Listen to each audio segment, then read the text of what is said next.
Welcome to our weekly conversations on artificial intelligence with thought leaders in Africa.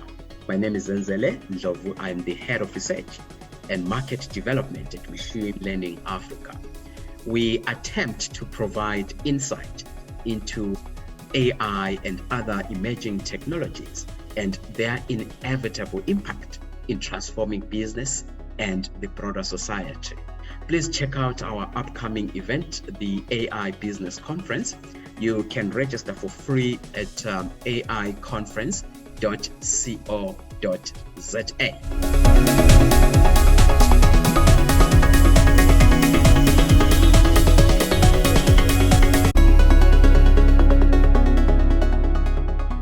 We are continuing again today with Johan Steyn, the chair of the Artificial Intelligence and Robotics group with the IITPSA. And we have a special guest, the amazing, inspirational Dr. Jacques Ludik. I will ask Johan to introduce Jacques. Johan? Fantastic. Zenzele, thank you so much. I'm always amazed with how many amazing organizations are in our own country when it comes to this technology. You know, we often just hear the news from Silicon Valley and elsewhere, but Dr. Jacques is one of the prominent people in our local market doing great things. So Jacques is the founder and the CEO of Cortex Logic and the Cortex Group. He's the founder and the president of the Machine Intelligence Institute of Africa and also the founder of Sapien.network. Jacques, it's an honor for us. Welcome. Thank you so much. Thank you very much, Johan. Thank you very much, Zenzele, for that nice introduction. Looking forward to the discussion. Thank you. Thank you. Jacques, in your book, Democratizing Artificial Intelligence to Benefit Everyone, you talk about your massive transformative purpose, which is to see business and society thrive in this smart technology era, as you term it. You know, and this is evidenced by your work with MIA, you know, and the community that you have created around innovation and assisting organizations actually to thrive. You know, and maybe putting this together with the title of your book, you seem to believe that anyone can participate in this technology. There are some misconceptions about AI implementation being costly, and maybe at a business level, how can small and medium-sized enterprises participate in this digital transformation or the smart technology era? Yeah, Zenzele, thanks. That's a key question, and if you look at the SMEs, they are very much a very important part of the economy, and it's also a way for people to express themselves economically as well, and also to find meaning. And just to give the broader context around that, yes, my massive transformative purpose is how to shape a better future in the smart technology era. I talk about the smart technology era. Some people talk about the fourth industrial revolution. I believe it's not just the industrial type of play. We're clearly in a digital revolution as well. So there's multiple revolutions that play here, and they play off one another. And it's transformative. It's changing things. And that's why we need visionary leadership. We need proper execution. We need to assist people to participate and share the benefits of this transformative technology. This is exponential technology. We see these kind of changes around us. It feels unreal sometimes if you see some of the things happening in a short space of time. It's almost like Bill Gates was always saying that you almost kind of underestimate what you can do in 10 years, but you overestimate what you do in a year. But it's really that type of thing here. So and the book is really talking to that. And you actually had a loaded question there, because how do you tie democratizing artificial intelligence to benefit everyone, including the SMEs, the stakeholders, communities, individuals, with the smart technology? How can create this better future? And I think it's it's what I've tried to do in the book was try to obviously it's a synthesis, and it's trying to make sense of what's happening across multiple industries where you find SMEs or small, medium enterprise businesses within each of these industries. And I'm actually covering, my fourth chapter is about AI-driven digital transformation of the business enterprise. And that is not just for a big enterprise and a big company. That's relevant for every business, because as you work with data, you can benefit. You can touch your customers with intelligent virtual assistants. You've got AI implemented there. You can mine the data. You can try and implement solutions that will help your business. But for me, it's not just about using the tools like that. It is also, what about the benefits? How can we monetize the data and your services? How can we break it down so that not only the tech giants and the big corporates are benefiting from that? So that's why I'm very much I'm arguing for a decentralized world where we can, because that's a better world to democratize on all levels. And you still need governments and so forth, but you can have more decentralized communities that's looking after, in city-states and towns, that is interconnected like the internet, but it's just like all these nodes where you can start with individuals and families and communities and make the future more local and more human. So I think there's a huge opportunity to do that. And it touches on SMEs. So, and when I talk about even Sapiens, the human-centric, user-controlled, AI-driven super platform, it's almost giving every entity, an individual, a community, a SME, a small little business, a bigger business, a town, a municipality, give them an AI agent that's trying to optimize the world for that entity, for the individual, starting with the individual, and then making sure that one can monetize the data and the services of all the entities as they are connected in the world. And we should break down barriers to do that. So currently we make it very difficult with obviously all sorts of interaction with different countries or different regions, and everybody's trying to be very protective. But we need to realize we are one humanity, we're one global civilization. And we just, it's almost like a body. If my knee and my ankle is really sore, my body, I'm going to feel it. It's not good. So I want to make sure that we need to look after all parts of our body. And it starts with the individual elements. It starts with the building blocks. So I think there's huge opportunities. The book is really also about showing SMEs how they can do the transformation, but then showing some use cases, practical use cases across industries. So, and I've divided industries. You obviously get SMEs that sits in the consumer-facing businesses, financial services, retail, all those kind of businesses. And then there's more the industrial side as well. It could be agriculture, it could be manufacturing, all of those type of things as well. And in there, I'm actually going through all the different use cases and showing what can be done. And even if people say, AI, it's not that important and transformative, what this book is showing, look at what's already happening in the last, say, 10 years. It is amazing what's happening, and you can't avoid it almost. And then I also cover something that's very close to my heart, is the whole education and healthcare and wellness. So obviously from a Cortex Logic side and Cortex Group side, we are very focused on AI-driven, personalized platform businesses and things that we create. And that's really also playing into help to shape a better future in the smart technology era. So you do that with AI-enabled personalized education, precision healthcare, wellness, all of that. And I think it's very important for Africa. We need to think out of the box. We need to spend our money wisely, of governments of Africa, the money that's coming in from an international perspective. Are we optimally spending that money to educate and looking at education and healthcare and wellness? And right now we see even mental health, how many people are struggling. And I think with COVID-19, you see how people struggle. So that is a very, very important area. And there's some really exciting healthcare initiatives happening.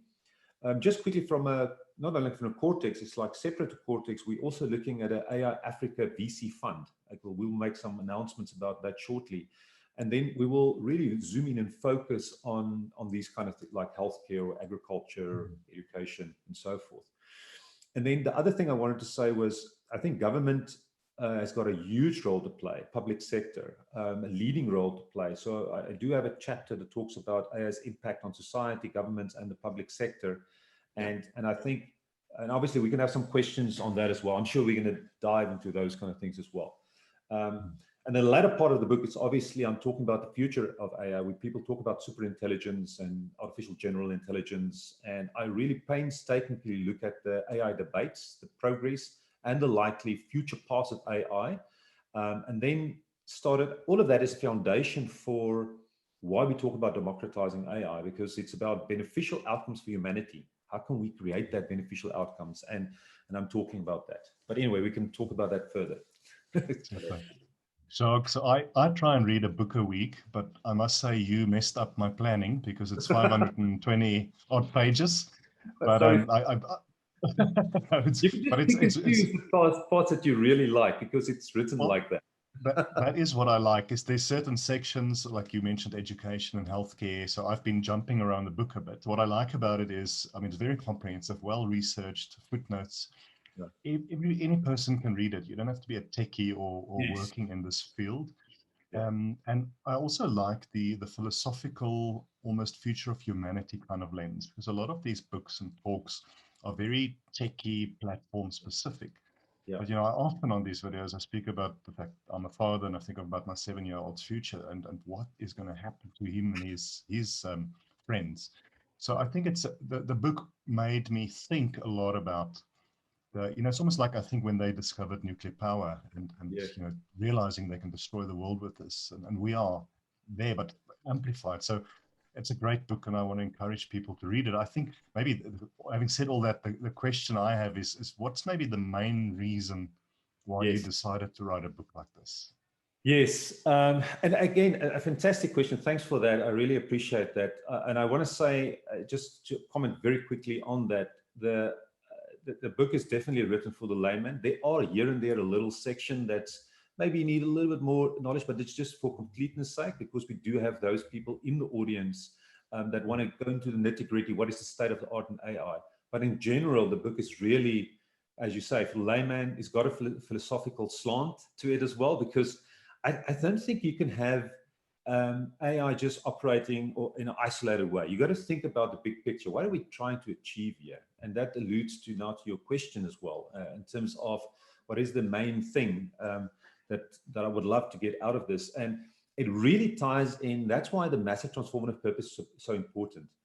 My own massive transformative purpose of shaping a better future. What can I do as in my little corner of the world, just make a contribution. So for our children's sake and children's sake, and for society and humanity's sake, is there something that we can contribute? Because that also gives meaning to myself. I've got a chapter that deals with we're talking about what does it mean to be human and living meaningful in the 21st century?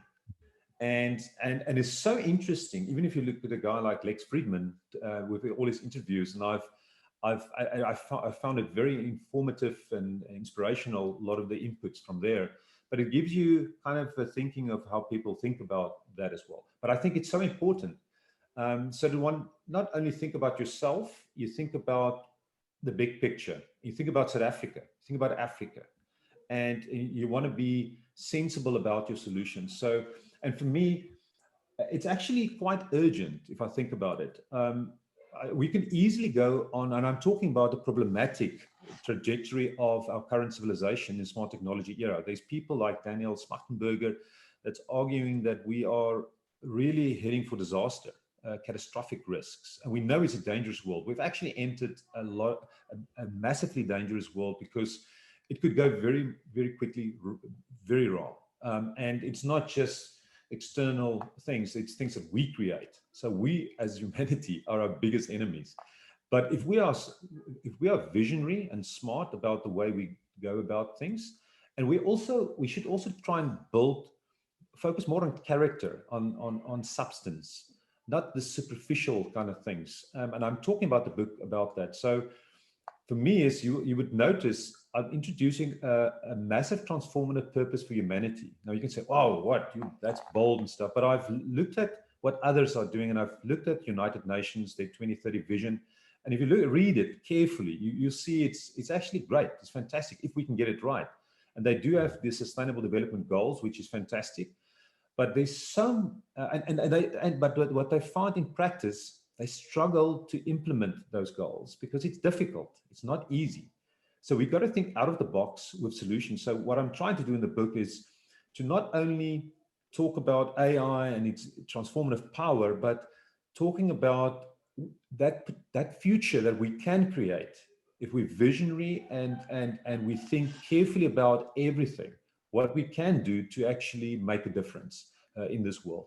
So I'm very excited about that. I'm going to have podcasts. I'm going to talk about that. I'm not just as my contribution, and I hope that we can get more people excited about that and not focus on the negatives, because there are negatives, and we need to think about how can we get away from that, or at least manage those kind of risks, because there are clear risks. And I've tried to be objective as well, because there's real, you can't just paint a beautiful picture without being very practical and realistic about how things can go wrong. So we've got to say, how can we prevent that? And so I've got specific chapters talking about beneficial human-centric future. So, yeah, so for me, it's about practical outcomes. And that's why I'm even suggesting Sapiens. This is just an idea, and I hope it grows, even if you've got other people implementing it. And for me, it could be, that's almost like a contribution for the world. The book is just a contribution so that people can say, let's think carefully about beneficial outcomes for humanity, because it's very important what we do over the next few years. We could mess it up tremendously for the next century if we don't do it right. Yeah. And if we don't show examples of how you use AI, even within platform businesses, we know that platform businesses is driving so much of the economy right now. The biggest companies in the world, Tesla, all these companies are platform businesses, multi-sided platform businesses, and they are monetizing data and services for their benefit. How can we turn that around? So that's where we are. So it's quite urgent. I feel very passionately about this. It makes it very real for me. So yeah, very excited. Great question. Great. Thank you, Jacques, for that. You mentioned very importantly the importance of visionary leadership, and of course, you talk about working together, as the public sector and the private sector and all the community. And you give also an analogy in your book that this technology is like a runaway train, or a car that keeps on accelerating, and the only thing that you can do is to control the steering. That's the introduction. You've read it. Yes, absolutely. And I'm just wondering if we will be able to keep pace with this, fast changing technology. I mean, every day there's a new ways of doing things. There's a new technology. Are we going to be able to keep pace? That's such a key question there, and it is exactly like that. We as humans, we see time linear. We feel like, is it really exponential? Sometimes we get the surprise and we see these kind of exponential curves, and we know that not all exponential curves just goes on forever. It's like a sigmoidal, but they tapers off. But there's a lot of exponential curves, and they all are interfacing with one another, and they're creating more exponential curves. So this could be here for a long time. And that's why I think it's the second last chapter. I'm talking about 21st century skills, competencies, and jobs for a human-centric, AI-driven workplace. And so we are the humans that's shaping. We've created all this kind of technology and stuff. So it's our responsibility to make sure that we upskill ourselves to adapt. So even if we say we need to slow things down if we are not ready from a mature, but I'm not sure it is like a runaway train. So it's either you step up or you're going to lose out. And unfortunately, we just created this thing, so we have to deal with it. Unfortunately, we can, But we just need to make time also to think, to value, to go slow as well. And even if we can use technology to help us go slow as humans, even if the AI-driven stuff is working at a fast pace and stuff, as humans, we need to say, what does it mean to be human? And how can we live meaningful lives? We build character and feel we build good families and good communities. Because if you've got that right, then obviously that's going to help. So, but you can see it touches on so many, the fabric of civilization and humanity. So we need different stakeholders. I can't just here on my own write a book, thank you, making contribution, and then hope that would solve everything. That's why, as you look at President Cyril Ramaphosa, he's got an important role to play. We've got guys like Professor Tselitsi Marwala. I just love everyone that's trying to move us in the right direction. What Johan, what you're doing, and obviously Zenzele, what you are doing, everything is making a contribution. And as long as we can get to practical steps where we can really show tangible results, and that's why I think we need to get it right in cities, in towns, show how it could be done.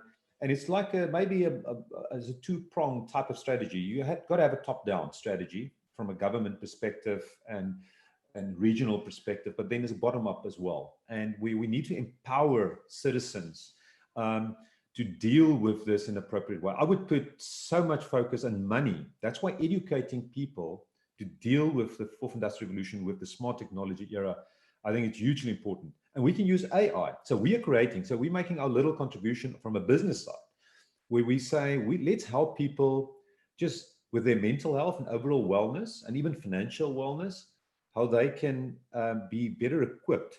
And we've got AI agents that is supporting people. So 24/7. And we also have a vehicle to connect to specialists, where you can go to a helpline. If you've got, say, a teenager that's struggling and stuff, and we know about suicides and people, everybody's struggling, and there's some other problems that comes into play. It's obviously, if you think about social media, information overload, not only that, but also, I think there's some good and bad with that. How do we alleviate the bad? Can we have an AI agent that protect us from manipulation, for instance? In the book, I talk about the psychological manipulation vectors and all sorts of different things where you can see how social media, even Facebook, how these kind of companies are driving their agenda, or at least from a business side, and is it beneficial for society? So there's so many layers and so many things to unpack, and not everything that the social media giants are doing is bad. There's some good stuff and bad stuff, and they're also trying to figure things out. I'm sure but there's a business as well. So, but as long as we steer in the right direction. But anyway, so I think I've answered your question. Absolutely. It's very important that we democratize artificial intelligence. It's a must-read book. If you want to participate in this era of digital transformation, or the smart technology era, as Jacques termed it.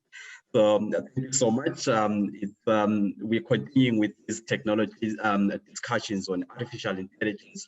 Let's meet again next week and discuss and hear more about this. The more we understand, the more we dispel all the fears and misconceptions around these technologies, and the more confident we face the future and change our lives.